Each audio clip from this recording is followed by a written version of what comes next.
Whatever you think and talk about is not spirituality. If you take one little step, it's worth all the scriptures on the planet.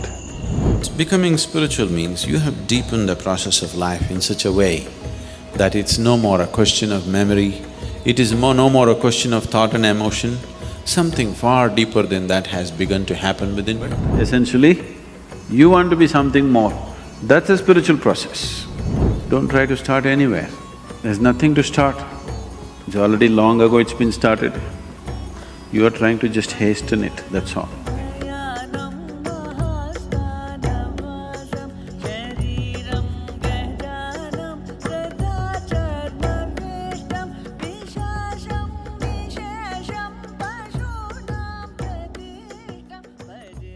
Turn around once. Just turn around. Just turn around, turn around. See, all of you see what's written on his t-shirt? A. Yeah, that's where you start, A.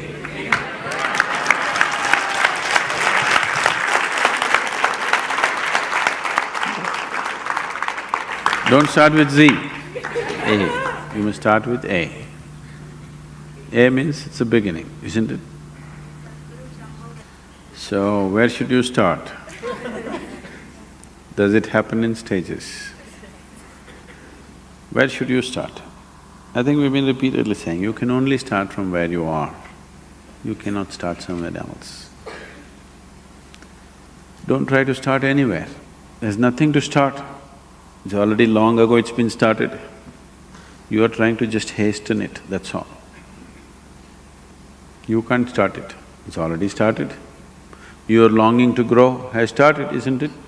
Maybe you're thinking of more money, but that's only your misunderstanding. But essentially, you want to be something more. That's a spiritual process. Misguided, but a spiritual process. You want to become powerful, you want to become rich, you want to become knowledgeable, you want to be loved, you want to have pleasure, all these are spiritual processes going in wrong directions, that's all. Unconscious conducting of… you're unconsciously conducting a spiritual process. If you conduct anything unconsciously, you may flounder every step, maybe off the mark, isn't it? If you walk… now if I tell you, drive home with your eyes closed, before you get out of the parking lot, you'll be in quite a bit of mess, isn't it? So now, don't try to start anywhere, just become more and more conscious. As you become more conscious, it will naturally find its way. To be conscious, to be aware, what it means. If you try to be aware, you cannot be aware. People are always mistaking mental alertness for awareness. Mental alertness will enhance your ability to survive better. You can survive better with mental alertness. But that is not awareness. Awareness means, right now are you here, right now? Yes. Do you know that you're here? Yes. That's awareness. You're aware, that's why you know that you're here. Otherwise you would not know. Suppose you do not know that you're here, isn't it? If somebody… you know.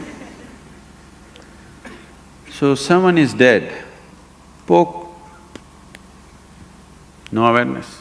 Someone is asleep, poke, immediately there. Now you don't have to be poked, still you are there. So what I'm saying is, your awareness anyway is coming in different stages. Have you noticed at different times of the day you're in different levels of awareness? So it can be heightened. What is needed for survival naturally happens. Even when it comes to survival mode, not every individual is alert to the same extent. Now you're driving on the street, not everybody is alert to the same extent, it's a survival process, driving. But not everybody is alert to the same extent. So even in the survival mode, not everybody is alert to the same extent, and that can be heightened. If you heighten this awareness continuously, a point will come where it's no more about survival. Something that is not needed for your survival will also come into your awareness. When that comes into your awareness, that which is not needed for your survival is bound to be a dimension beyond the physical. So when that comes into your living experience of life, you're on. Very simple. Those 7 days, what we were doing with you is slowly wind you up, wind you up, wind you up in such a way that you become more and more aware. Suddenly after 5-6 days, you were like… After that, if you kept up your practice, gradually it'll move up every day. Otherwise, slowly you became dim once again. Have you noticed this? You steadily keep up your practice, how your awareness is, you give it up and slowly, voltage is going down. If voltage goes down, the light becomes dim. Light becomes dim, you see very few things. The voltage is really high, light becomes really bright and you see everything. This is awareness. So you don't work on your awareness or your consciousness or your spiritual growth, you just work upon your voltage. You keep your energies up as much as possible, and when energies are up, you tend to get entangled with something. You make sure you don't get entangled with anything. See, an adolescent is far more energetic than other people, but he's always getting into trouble because he has the energy, but he doesn't have the stability. So to have the energy and to maintain the stability, if you do these two things if you do, rest will happen by itself, nothing to do. Simply sit and enjoy. One reason why the spiritual process has become the mainstay of recluses, that spirituality is not for people who want to be vibrant and alive, because generally a spiritual person means he must be like a goat. He should eat like a goat, he should live like a goat. If you show any life, maybe you're not spiritual. If life's experience has sunk deeper than the physical, you must be much more alive than anybody else. But just the reverse has been propagated for a long time. Because of this, large segments of society have given up the idea of being spiritual because they think if they have to be spiritual, at least they must eat badly, they must dress badly and they must live badly. If you want to create a situation within you where spirituality is not something that you learn from somebody but something that you naturally live. I must tell you a story. Are you okay for a story? There were two brothers, a father and two sons rather. As the sons grew up and the father got old, he told them that he is dividing his property into two, equally for both of them. He had large acres of fertile land. In those days, question of dividing the land never arose. It was only a question of dividing the produce. You could only divide the produce that came out of it. You never divide the land as such, because it was unwise to divide the land. Today we are paying for it. Everybody owns half an acre in this country and nothing is productive because we divided the land. So he divided the produce of the land between his two sons equally. One son got married and he had 5 children. The other son never got married. So both of them got equal quantities of grain at the end of the year when the harvest is done. So the son who was married with children, who had a large family, one day a worm got into his head. You know worms get into your head sometimes? Yeah? A worm got into his head and then he thought, I'm married, I have a large family, I get one portion of the grain and my brother, who is alone by himself, he gets another portion of the grain. And in a few years, my sons will grow up and they will take care of me. But my brother has nobody, what will he do? He deserves more than me, he thought. So in the night, he filled a sack of grain, carried it and put it in the brother's storage. So whenever he felt like this in the nights, in secrecy he carried a bag of grain and put it in his brother's grainage. After some time, the same worm got into his brother's head also. He thought, my brother has 5 children and a wife to support, I have nothing. Why do I need so much? But my brother will not accept my generosity, so in the night he started. Both of them, unnecessary labor was happening.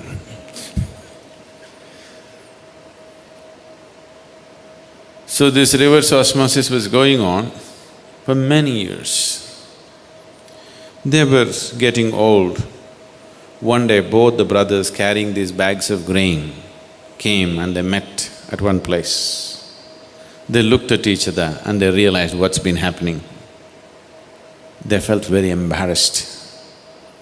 They felt very embarrassed and they looked the other side and continued their activity. So that spot where they met and they felt very embarrassed, they avoided that spot because it reminded them of their generosity, clandestine generosity, which put them into some discomfort. They passed on and after many years, the townspeople wanted to build a temple, so they were looking for a site where to build it. Then after much searching, they decided that spot where the brothers met in the night, looked at each other and felt totally embarrassed of their own generosity. They felt that's the best place to build the temple. So, if you don't create that space within you, you don't build a temple.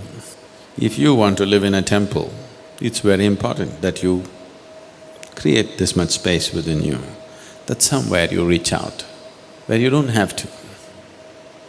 Somewhere you step out of your survival instincts and do something with life. That your life is not all dedicated to instincts of survival. You step out and do something. If that little something doesn't happen in your life, you don't have a space to build temple within yourself. No temple, no divinity. It lives a barren life.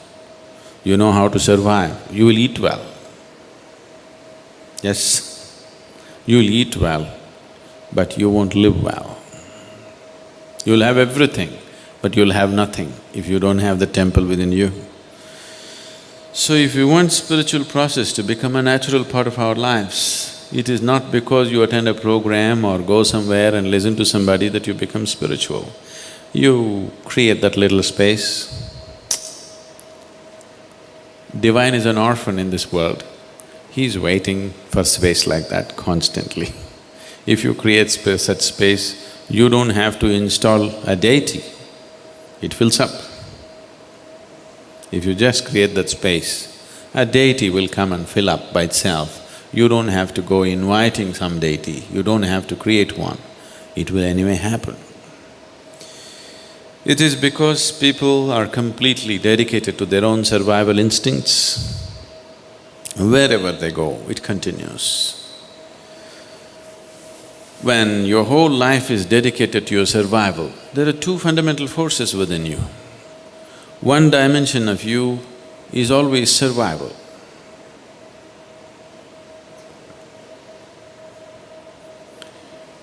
Just see every aspect of your life, why you have done what you have done. It's in pursuit of survival, isn't it? When I say survival, survival is on many different levels. Physical survival, psychological survival, emotional survival, financial survival, social survival, any different varieties of survival. But almost everything that you do is for survival, isn't it? Maybe even the spiritual process, because heavenly survival. You want to go there and survive. So as long as the survival instinct is on, it's very natural that you build walls and walls around yourself. It's very natural to do that. But there is also another dimension in you which is constantly wanting to be something more than what you are. If you look at it carefully, it wants to expand in a boundless way. So the process of turning spiritual does not mean turning away from the world, because your idea of the world is just the kind of impressions that you have in your mind. Becoming spiritual means you have deepened the process of life in such a way that it's no more a question of memory, it is no more a question of thought and emotion. Something far deeper than that has begun to happen within you. Something else has started moving within you, which is not of the body or not of the mind. Once a dimension beyond the physical and mental has become a living force within you, then you're spiritual. Not because you believe this or that, not because you enrolled in a program you turn spiritual. Something beyond the physical has become a living reality for you. Namaste Sadhguru. My name is Deepesh. I'm coming from Kerala. I have been reading books, almost 100 books about spirituality. I like talking spirituality. I like philosophizing about spirituality, about Buddhism, Anapanasati Yoga, everything. But when coming to practice, I postpone it. How to avoid laziness?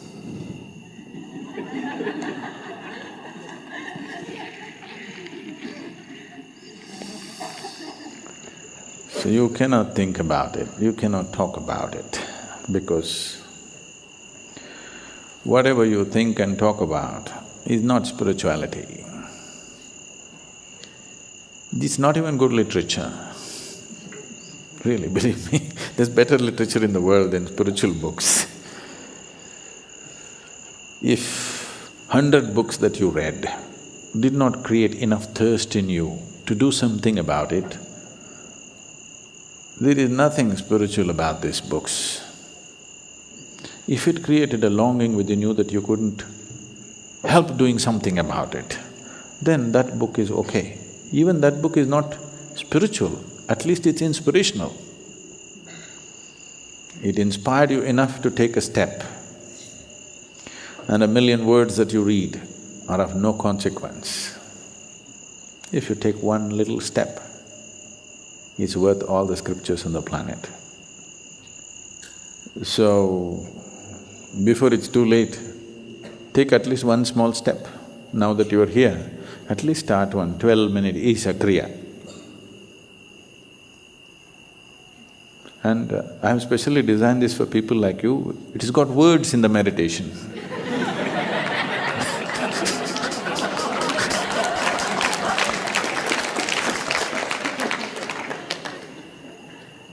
Because those who live on words, those who feed upon words, without words they cannot live, you know. There are enough beautiful things in this planet and in this existence. If you paid enough attention, you would become wordless. But a whole lot of people thrive on words because they have never paid enough attention to anything. So if you pay enough attention, you will become wordless. For days on end, as a growing boy, I never said a word because what's there to say? You can't drink in the world around you, it's too much. These 2 eyes and these 5 senses are not enough to grasp. It hardly gives you any sense. So when you don't pay attention to life, you will get hugely enamored by words. And I'm sure you said Buddhism and also you're repeating what Gautama said or whatever they printed in his name. Yes, because if I speak something today, by tomorrow morning it becomes 100 different versions.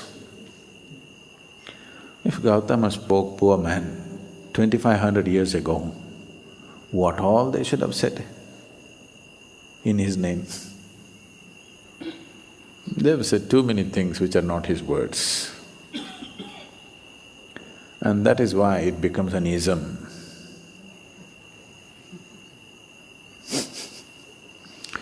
It has become an ism means, that means it has nothing to do with the Buddha. Buddhism means all the people around created a whole lot of things. Buddha is a different thing. Buddhism is another thing. So with everything else. So, don't feed on those isms. Just start one simple process with words, just for you. Please do it. So I want you to know, no thought is spiritual. Thought is just a thought. But it's a tremendous instrument. It can do things. A thought does not take you anywhere, but a thought can set the course of your life. Suppose I sit here and think of Visakhapatnam. How much ever in detail I imagine Visakhapatnam, still I don't get there, isn't it? It may fire up a desire within me to go to Visakhapatnam, but I'll not get there thinking about it. So thought doesn't take you anywhere, but it sets the direction. Whatever you think of, naturally you tend to go in the direction. So keep having spiritual thoughts. One day, if I keep on thinking about Visakhapatnam, one day I'll buy the ticket to go there, isn't it? So keep thinking, one day you'll want to go there. Desire will come, isn't it? What you're thinking of is what you desire, isn't it so? Keep having spiritual thoughts. But be clear, what is a spiritual thought? I don't know what it is because I've never had a spiritual thought till now. So do not classify your thoughts as spiritual and non-spiritual. Just look at this. Don't even think about spirituality. Do you want to be a full-fledged life or do you want to be a half-baked life? That's all.